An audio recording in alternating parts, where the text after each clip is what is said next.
사랑하는 교우 여러분, 우리 모두 한 번쯤 이런 고민을 해보았을 것입니다. 예배 시간에는 은혜가 넘치는데 일상으로 돌아가면 왜 복음이 잘 느껴지지 않는가?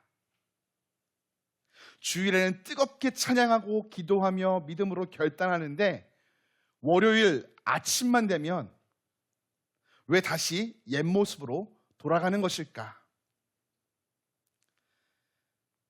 이 질문은 우리의 고민만은 아닙니다. 오늘 한국 교회 그리고 전 세계 그리스도인들이 함께 고민해야 할 질문이죠. 가정, 직장, 물질, 관계, SNS, 다양한 문화 속에서 우리는 오늘을 치열하게 살아가며 삶의 현장에서 이 신앙생활이 신앙과 일상으로 분리되는 경험을 하게 됩니다. 그 속에서 때로 자신에게 회의감이 들기도 하고요. 영적인 피로를 느끼기도 하죠. 왜 그런 것일까요? 하나님은 오늘 복음으로 구원받아 하나님의 자녀된 우리에게 교회 안에서만이 아니라 교회의 담을 넘어 일상의 모든 영역에서 신앙생활, 이것을 어떻게 살아가야 하는지 로마서 12장 1절로 2절의 말씀을 통해 영적인 지혜를 알려주시기 원하십니다. 아시다시피 로마서는 AD 57년경 바울이 고린도에 머물 때 로마 교회에 보낸 편지입니다. 당시 로마는요, 세계의 중심이었어요. 정치, 경제, 문화, 군사의 모든 권력이 로마에 집중되었죠. 그런데요, 그 강력한 로마 제국의 한복판에 작고 약한 그리스도인의 공동체가 세워집니다. 그들은 황제 숭배를 거부한다는 이유로 핍박받았고 사회적으로 소외당했습니다. 그들 가운데 많은 이들이 이렇게 물었을 것이에요. 우리가 믿는 이 복음이 과연 이 강력한 로마를 변화시킬 수 있을까? 우리처럼 약한 사람들이 과연 이 세상을 바꿀 수 있을까? 바울은 그들에게 로마서 1장부터 11장까지의 말씀을 통해 복음의 놀라운 진리, 죄인을 구원하시는 하나님의 은혜, 유대인과 이방인을 하나 되게 하시는 놀라운 계획에 대해서 설명한 후에 로마서 12장에 이르러 이렇게 말합니다.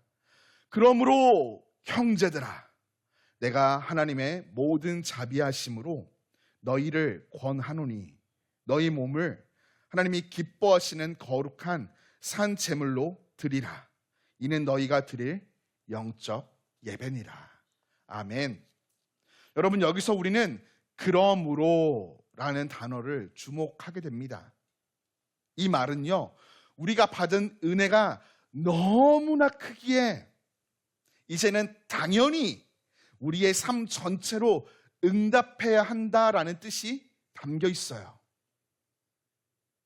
그렇다면 바울이 말하는 몸을 거룩한 산 제물로 드린다라는 것은 어떤 의미일까요?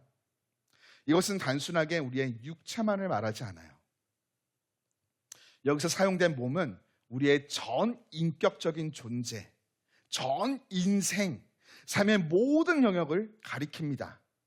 복음은 주일 1시간 동안 예배당에서 느끼는 뜨거운 감정으로 끝나는 것이 아닙니다. 월요일부터 토요일까지 우리 일상의 모든 순간이 하나님께 예배로 드려지게 하는 능력이 바로 복음이죠. 내가 하는 말 한마디, 내가 내리는 결정 하나, 내가 일하는 직장에서의 태도, 내가 맺고 있는 모든 관계, 내가 쓰는 돈과 시간, 내가 꿈꾸는 미래까지 모든 것을 하나님께 드리는 것, 그것이 바로 산 제물의 삶입니다. 구약 옛 언약의 제사 제도에서 제물은요 죽은 것이었어요. 단 한 번 드려지고 사라지는 시간적으로 공간적으로 제한된 제사였죠. 그러나 예수 그리스도께서 자신의 몸으로 새 언약을 세우셨고 우리는 그 안에서 산 제물로 부름을 받았습니다. 죽어 있는 것이 아니에요. 살아 있어요. 숨 쉬고 있고 움직이며 생각하고 결정하고 관계를 맺으며 일하고 쉬는 모든 순간이 하나님께 드려지는 제사, 예배가 되는 것입니다. 이는 새로운 제사의 방식이 아니라 완전히 새로운 존재의 방식이에요.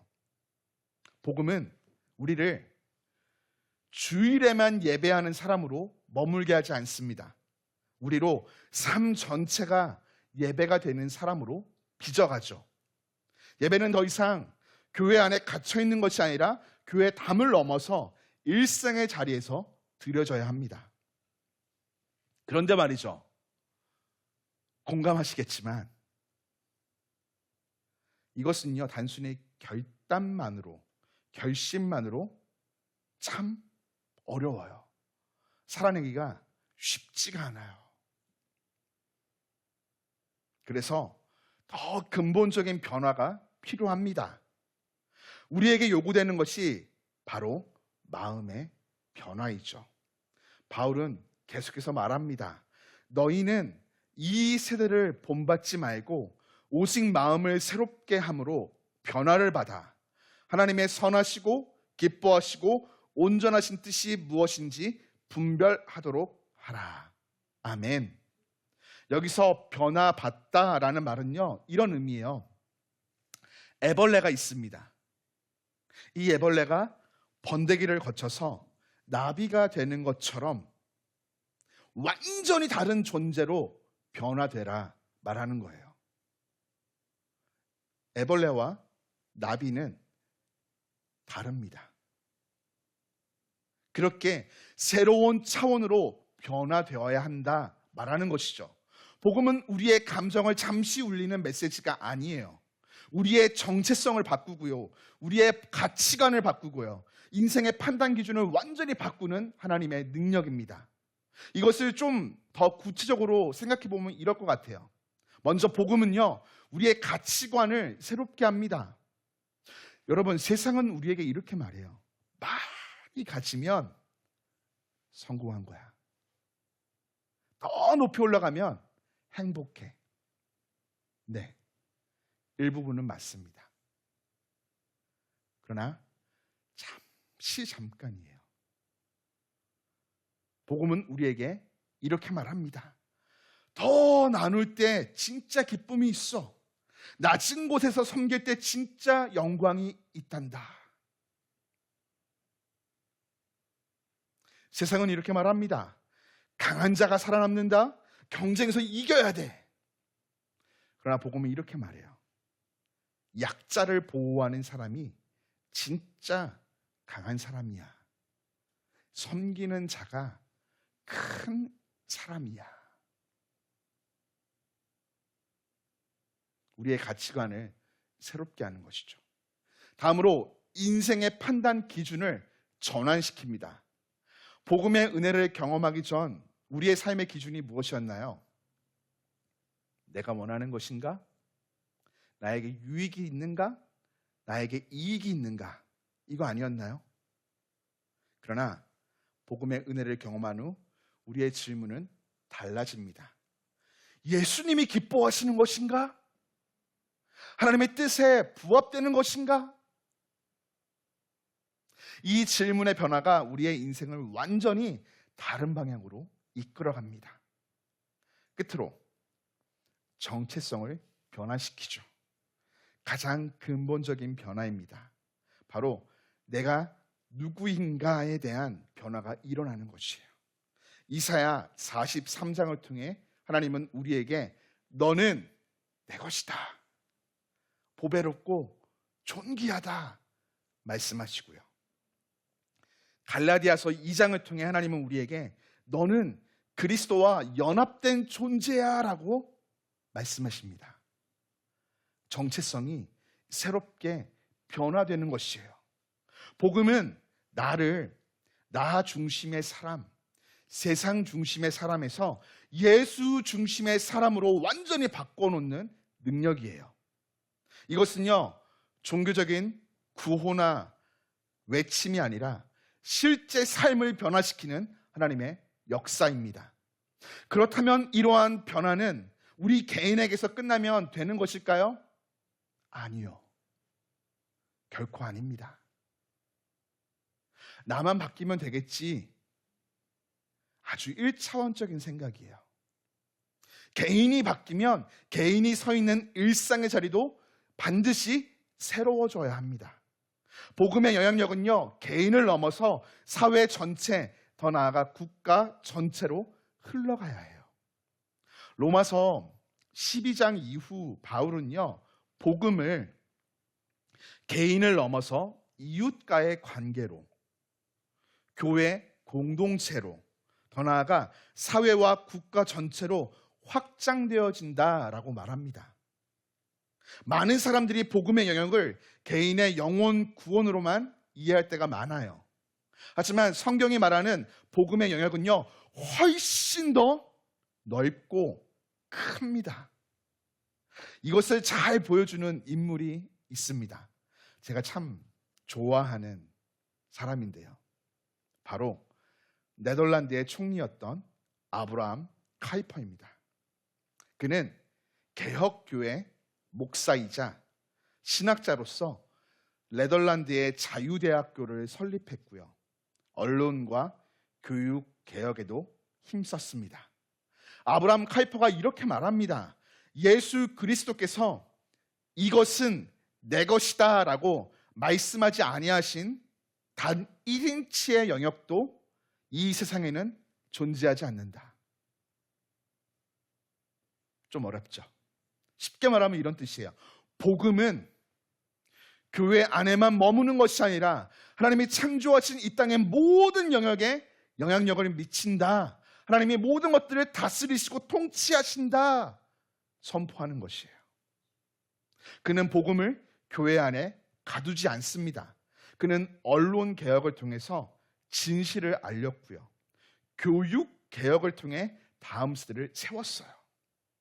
복지 제도를 통해서 가난한 자들을 보호했고 노동법 개정을 통해서 노동자들의 권리를 지켜주었죠. 정치와 문화, 예술의 영역에서도 복음의 가치를 구현하려고 애썼습니다. 그가 말해요. 복음은 예배당 안에 갇혀 있지 않습니다. 복음은 예배당 안에서 끝나지 않습니다. 복음은 국가를 변화시키고 문화를 새롭게 하며 역사를 이끄는 능력입니다. 저는 동의합니다. 여러분, 우리는 이것을 잊지 말아야 돼요. 복음을 믿는 우리는 단지 개인적인 변화에만 머물러서는 안 됩니다. 우리는 하나님 나라를 이 땅에 드러내고 확장시키는 통로가 되어야 합니다. 그래서 전 늘 기도해요. 우리 교회 청장년뿐만 아니라 특별히 다음 세대 가운데 다양한 영역을 이끌어가는 거룩한 리더가 배출되어지기를 간절히 기도합니다. 정치의 영역에서 정의와 공의를 세우고 경제 영역에서 정직과 공정과 나눔을 실천하며 사회 복지 영역에서 약자와 소외된 자들을 돌보고 종교 영역에서 예수 그리스도의 참된 복음을 전파하며 문화, 체육, 예술의 현장에서 창조의 아름다움, 세상을 밝히는 빛과 소금의 역할을 감당해야 하는 것입니다. 교육의 자리에서 바른 진리를 가르치고 의료, 과학, 기술 영역에서 생명의 존중, 치유와 회복을 위해 헌신하며 안보, 공공질서 영역에서 평화와 안전을 지키는 하나님의 사람으로 우리 교회의 모든 세대가 세워져야 한다는 것이죠. 왜 그래야 합니까? 복음의 능력은요, 교회 예배당 안에만 머무는 것이 아니기 때문이에요. 복음은 교회 담을 넘어 변화받은 우리가 발딛고 살아가는 일상의 모든 영역에 침투해야 되고요.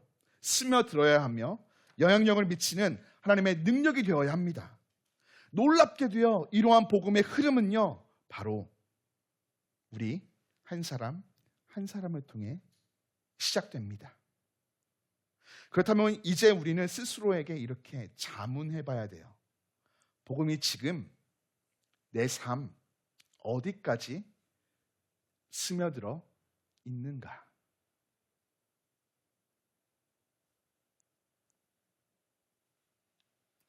오늘 말씀을 마무리하며 복음이 우리의 삶의 구체적인 영역에서 어떻게 흘러갈 수 있는지 몇 가지를 함께 나눠보고 싶어요. 우리가 이것을 실천하기 시작하면 우리를 통해서 이 땅에 하나님의 능력이 흘러가기 시작할 것이고, 나의 작은 실천과 내 옆에 지체들의 작은 실천들이 모이고 모여 하나님 나라의 큰 물결을 이루게 될 것입니다. 첫째, 생각과 감정의 전환입니다. 새롭게 시작되는 한 주 단 한 번만이라도 이렇게 스스로에게 질문해 보세요. 이 상황, 이 형편을 복음적으로 내가 어떻게 볼 수 있을까? 억울한 일을 당할 때, 스트레스가 밀려올 때, 사람들과의 갈등이 생겼을 때, 복음은요, 우리에게 현실을 다시 해석할 수 있는 영적인 눈을 열어줍니다. 세상의 눈으로 보면요, 막막하고요, 절망적인 상황도 복음의 눈으로 바라보면 그 속에서 하나님의 섭리의 손길과 인도하심을 발견할 수 있게 되는 것이에요. 그리고 그 속에서 찾아오는 불안, 두려움, 염려 앞에 이렇게 고백해 보세요. 하나님이 나를 붙드신다.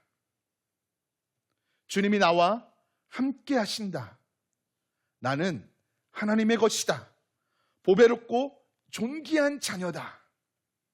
이 복음의 진리가 우리의 생각을 바꾸고 우리의 감정을 안정시키며 혼란을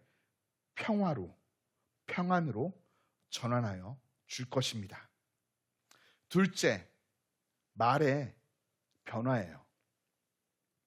복음의 사람은 말 한마디가 다릅니다. 오프라인, 즉 사람과 사람이 대면하는 상황 속에서, 온라인, SNS 혹은 메신저 속에서 비판 대신 격려를, 불평 대신 감사를, 조롱 대신 존중을, 분노 대신 기도로 말을 변화시켜 보십시오. 말이 바뀌면요, 여러분 경험하셨듯이 가정의 공기가 달라져요. 말을 바꾸면요, 직장의 분위기가 달라집니다. 그리고 사람들이 마음이 열리기 시작해요. 우리 입술에서 나오는 말 한마디, 손끝에서 기록되는 글 한 줄이 누군가에게 위로가 되고 힘이 되며 소망이 됨을 기억하시며 변화를 시도하시기를 바랍니다. 셋째, 관계의 회복입니다. 그리스도인은 먼저 움직이는 사람이에요. 잠시 생각해 보시겠어요? 용서해야 할 사람이 있으신가요? 먼저 손을 내밀어야 할 사람이 있지는 않으신지요? 미뤄왔던 화해를 누군가 전해야 됩니까? 복음은 우리에게 먼저 사과하고 먼저 섬기고 먼저 사랑할 수 있는 용기를 줍니다. 저 사람이 먼저 나에게 와야지, 이게 아니라 내가 먼저 가야지라고 말하며 결단할 수 있는 힘, 그것이 바로 하나님께서 주시는 복음의 능력이죠. 끝으로 일터와 시장에서의 예배입니다. 관점의 변화가 일어나기 시작합니다. 평범한 일상의 자리가 예배의 현장이 되는 것이죠. 내일 아침 출근하시면 책상 앞에 앉아 혹은 운전대 앞에 앉아 이렇게 고백해 보세요. 주님, 이것도 예배입니다. 그 순간 여러분의 사업장, 여러분들의 사무실, 여러분들의 그 모든 현장이 예배의 장소로 바뀔 것입니다. 정직하게 일하는 것, 일의 경중을 떠나 성실하게 책임을 다하는 것, 공정하게 사람을 대하는 것, 이 모든 것이 복음의 향기이죠. 무슨 일을 하든지 마음을 다하여 주께 하듯 하시기 바랍니다. 예배이기 때문입니다. 더불어 그렇게 일하고 받게 되는 경제적 대가를 사용하며 질문해 보세요. 이 소비는 하나님을 기쁘시게 하는 것인가? 아니면 단순히 내 욕심과 내 욕망을 채우는 것인가? 우리의 돈을 쓰는 방식도 예배의 영역임을 기억하시기 바랍니다. 이 작은 습관들이 주일의 은혜를 월요일로 이어주고 월요일의 은혜를 한 주 내내 그리고 삶의 전 여정으로 이어주어서 우리가 서 있는 모든 것이 하나님의 나라를 확장시켜 나가는 통로가 될 것입니다. 사랑하는 길 위의 교회 여러분, 복음은 교회 예배당 안에 은혜 안에서 예배당 안에 은혜에서 멈추지 않습니다. 살아있고 능력이 있기 때문에 개인의 변화는 물론이고 교회의 담을 넘어서 변화된 우리를 통해서 정치와 경제와 사회와 문화와 예술과 교육, 의료, 안보 그 모든 영역으로 흘러가서 그곳에 하나님의 나라를 세우는 능력이 됩니다. 모든 영역에서 우리의 삶을 하나님이 기뻐하시는 거룩한 산 제물 예배로 드리십시오. 우리는 단지 복음을 듣는 사람이 아닌 복음을 통해 변화받고 복음을 살아내어서 영향력을 흘려보내는 통로입니다. 하나님, 우리를 통해 이 땅 위에 하나님 나라가 임하고 하나님의 뜻이 하늘에서 이루어진 것 같이 이 땅에 이루어지게 하실 것입니다. 우리를 통해 복음이 교회 담을 넘어 일상 모든 자리 가운데 강물처럼 흘러가기를 주님 이름으로 축복합니다. 우리 이 시간 함께